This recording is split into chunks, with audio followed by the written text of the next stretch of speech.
Alright, so this is going to be the beginning of the how to finish Rhineland Arms Tiger Maple and a replica of Combat Customs Brush and Rust. I did the forend already, and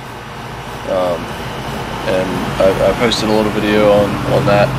So what we're going to do now is start from the beginning on the stock. I wanted to finish the forend, and then in case I screwed something up, so you guys can't really see me, can you? There you go. So in case I screwed something up, I could go back and block that back and figure out what I did wrong before I brought you guys into it and did a whole video and then just screwed up the video at the end. Like, that would not have been good. So basically what we're going to do here is they send you the stock like this, except for it has some accessories on it, a cheek riser which I took off, a butt plate which I took off, and that's pretty much it. A couple screws there for the receiver. So what we're going to do here, this comes sanded with 80 grit, they say, and they recommend going to like 150 or whatever and then up to 220, but I'm just going straight to 220 because I did that with the forend and it worked really good. So that's what we're going to do with that. I'm going to set you up here so you can see a little bit of what I'm doing, and then we'll update you with each thing, and I'll get it sanded down roughly, like, I mean not rough like it's going to be smooth, but then I got to show you what we do to raise the grain. And for you woodworkers, I know you already know what I'm talking about, but for the rest of you, you'll see how to raise the grain, and then we'll block off all the whiskers and then do that like 3 times, and then we'll have a really nice smooth finish, but the pores of the wood will also be open enough to accept aquafortis, and that'll be the section after that. So let me go ahead and get you set up here.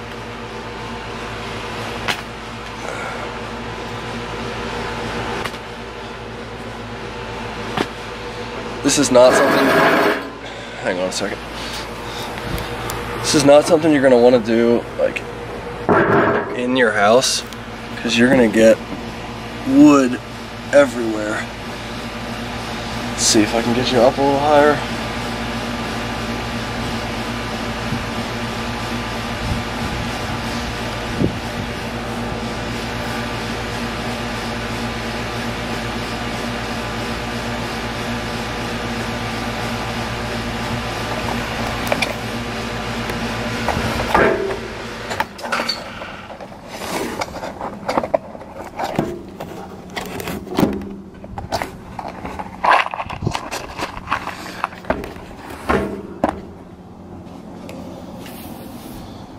See if that's any better. Yeah, that's pretty good. Let's just turn you a little bit so you face me a little more square. You get a really good view of my crotch. So 220 grit sandpaper, good brand, 3M, no junk.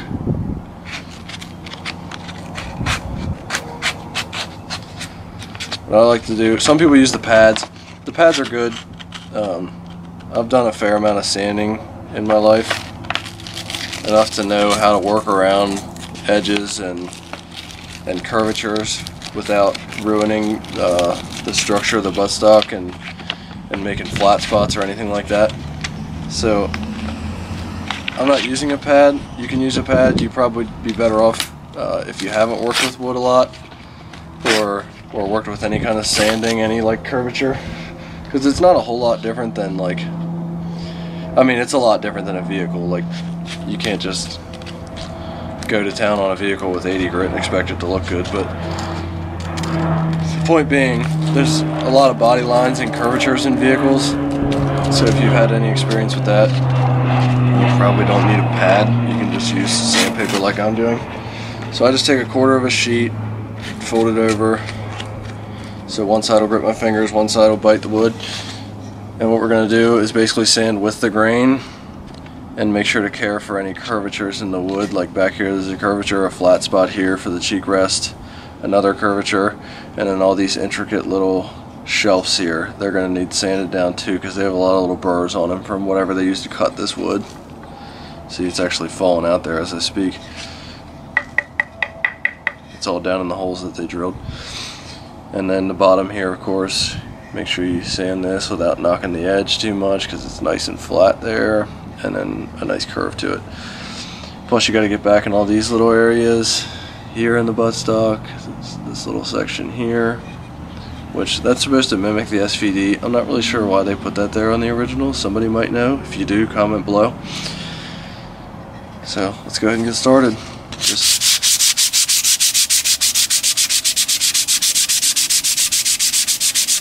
You can see this maple is, it's hard wood, but 220 really goes at it. You can see all this.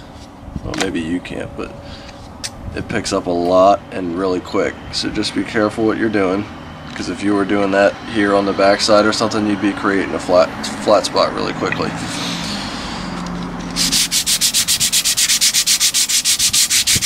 So use care and caution when you're doing it. Don't run the direction of your fingers, because you'll put grooves in it from where your fingers are putting pressure. But if you come across this way, of course you want to go with the grain anyway, but what I mean is don't go like this with your fingers on the grain, because you'll run grooves in it. And if you apply a gloss finish, you're going to see that. So nice and easy with the grain, your hand moving side to side, not front and back.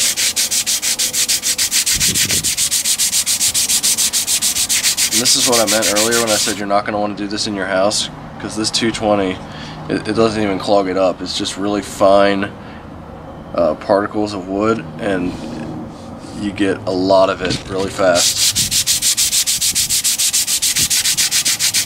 And not that many people are doing sanding projects in their houses, but you get what I mean.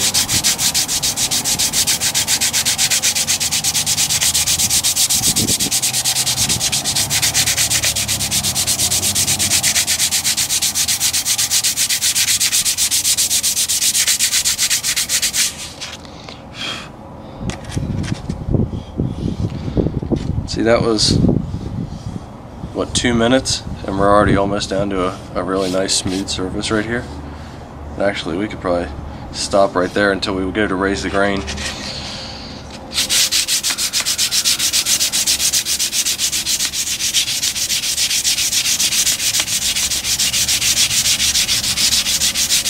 As you can see, I'm running my hands along the grain, side to side, not this direction or this direction. Of course, you can still screw up the wood doing that. You just have to know what you're doing. So you're least likely to screw it up if you do this, but that doesn't mean you can't screw it up.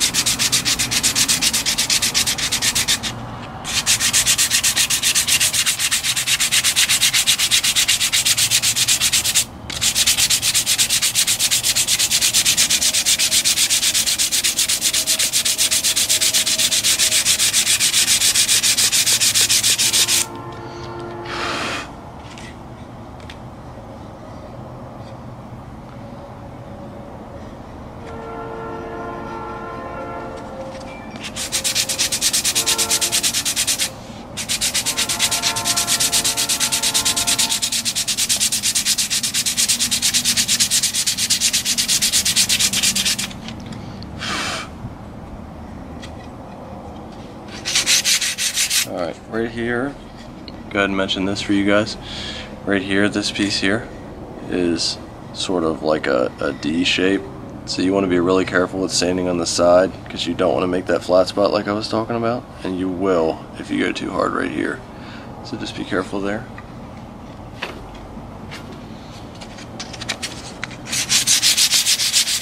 Just really light pressure there. And work around the edges as you're going.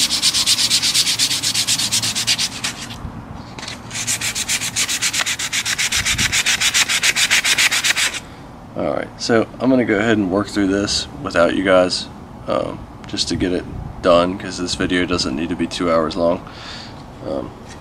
And I'll come back when I'm ready to raise the grain, okay? Basically all we're doing is getting our paper towel a little bit wet once you've sanded down all the roughness, and we're just kind of going over the wood here with just a light coat of water. Like, we're not dunking the wood underneath the faucet and running water on it for a half hour. We're just getting a paper towel wet and wiping down all the surfaces.